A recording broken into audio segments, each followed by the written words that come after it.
नमस्ते। यज्ञ आश्रम में आपका स्वागत है। मैं हूं यज्ञ मित्र और हमारे इस 45 दिवसीय संस्कृत व्याकरण कोर्स में हम एक और कदम आगे बढ़ा रहे हैं। डे 3 में आप सभी का बहुत बहुत स्वागत है। मैं जानता हूं कि कई लोगों को संस्कृत व्याकरण थोड़ा मुश्किल सा लगता है, पर मेरा विश्वास कीजिए, ये मुश्किल बिल्कुल भी नहीं है। ये ना एकदम साइंटिफिक और लॉजिकल है।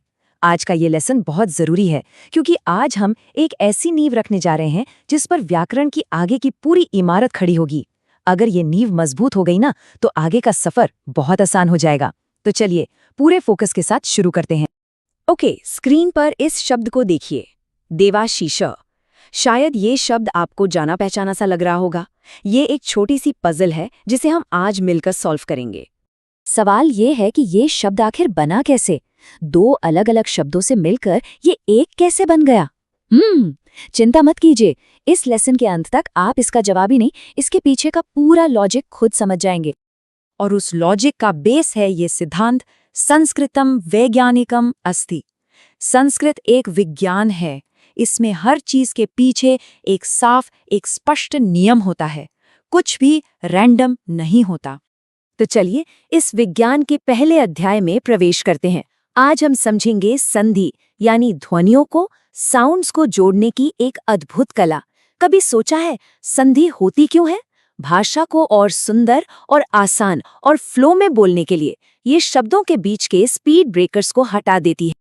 अब आखिर ये संधि है क्या? व्याकरण में इसका अर्थ है वर्ण विकार, यानी साउंड्स में होने वाला बदलाव।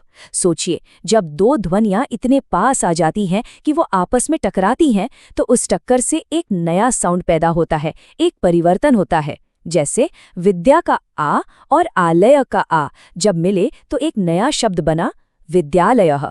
इसी परिवर्तन को संधि कहते हैं। इसे ना एक लिंग्विस्टिक केमिकल रिएक्शन की तरह सोचिए। दो अलग अलग एलिमेंट्स यानी दो शब्द एक दूसरे के पास आते हैं। उनके जॉइनिंग पॉइंट पर जो वाउल्स हैं वो आपस में रिएक्ट करते हैं और इस रिएक्शन से एक नया कंपाउंड यानी एक नया जुड़ा हुआ शब्द पैदा होता है। और ये सब एक फॉर्मूला के तहत होता है। देखा, बिल्कुल साइंस की तरह। चलिए अब हम स्वर संधि यानी वावल संधि के पहले और सबसे सरल नियम को देखते हैं, जिसका नाम है दीर्घ संधि। और इसका एक सूत्र है, अकः सवर्णे दीर्घः। घबराइए मत ये सुनकर, ये बस एक कोड है। इसका सीधा सा मतलब है, जब अक प्रत्याहार के स्वर अपने सवर्ण यानी अपने जैसे ही स्वर से मिलते हैं तो वो दीर्घ यानी लंबे हो जाते हैं। आइए इस कोड को अब आसान भाषा में समझते हैं। ध्यान से इस टेबल को देखिए। नियम बहुत ही सरल है। जब दो सवर्ण यानी एक ही परिवार के एक ही जगह से बोले जाने वाले स्वर, चाहे वो छोटे हों या बड़े, आपस में मिलते हैं तो वो मिलकर हमेशा एक दीर्घ यानी लॉन्ग वावल बन जाते हैं। पहली लाइन देखिए, अ या आ जब अ या आ से मिलता है तो रिजल्ट हमेशा आ ही होगा। ठीक इसी तरह आप गैस कर सकते हैं कि ई या ई मिलकर क्या बनेंगे? बिल्कुल सही, हमेशा बड़ी ई। और ऊ या ऊ मिलकर हमेशा बड़ा ऊ। सिंपल है।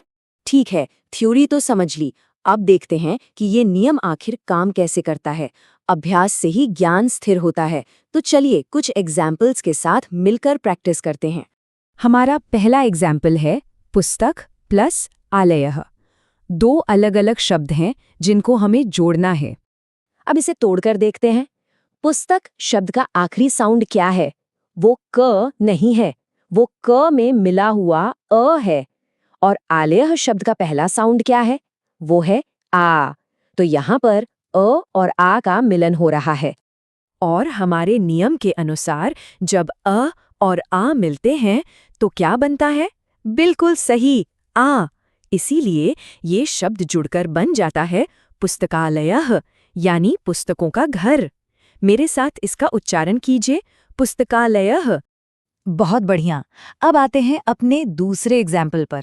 याद है वो शुरुआत वाला शब्द, देव प्लस आशीषः? चलिए अब इसकी जांच करते हैं। यहां भी ध्यान से देखिए, देव का अंत व में छुपे हुए अ से होता है और आशीषः शुरू होता है आ से। फिर से वही सेम पैटर्न है, अ का मिलन हो रहा है आ के साथ। तो अब आप बता सकते हैं क्या बनेगा? बिल्कुल सही, अ और आ मिलकर बनेंगे आ और ये शब्द बन जाएगा देवाशीषः। तो देखा आपने, जो पजल शुरू में इतनी मुश्किल लग रही थी, वो एक सिंपल से नियम से सॉल्व हो गई। क्या आपने देखा कि नियम कितना सरल और कंसिस्टेंट है? एक बार आपने रूल समझ लिया तो गलती की कोई गुंजाइश ही नहीं। यही संस्कृत की खूबसूरती है। चलिए अब देखते हैं कि क्या ये नियम सिर्फ अ और आ पर काम करता है या दूसरे वावल्स पर भी। अब हम ई और ई के कॉम्बिनेशन को देखेंगे। हमारे शब्द हैं कवि प्लस ईश्वरः।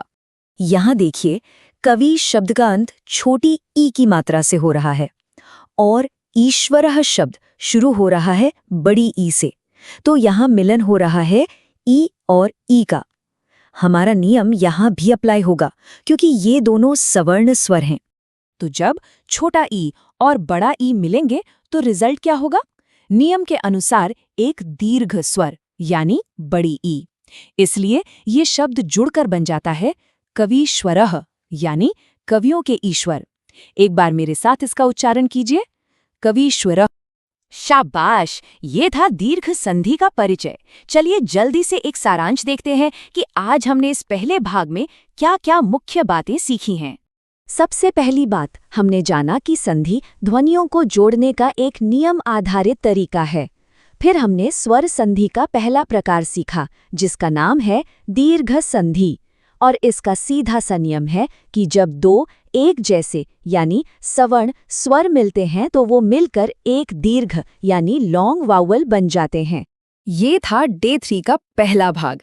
अब डे 3 के पार्ट 2 वीडियो में हम इससे आगे बढ़ेंगे और स्वर संधि के अगले भेद जैसे गुणा संधि को विस्तार से समझेंगे। हमेशा याद रखिए, ज्ञानम एव शक्ति है। ज्ञान ही असली शक्ति है। आज जो नियम आपने सीखा है उसे अपने आसपास के शब्दों में ढूंढने की कोशिश कीजिए। अभ्यास करते रहिए। हम जल्द ही अगले भाग में मिलेंगे। धन्यवाद। पुनः मिलामः।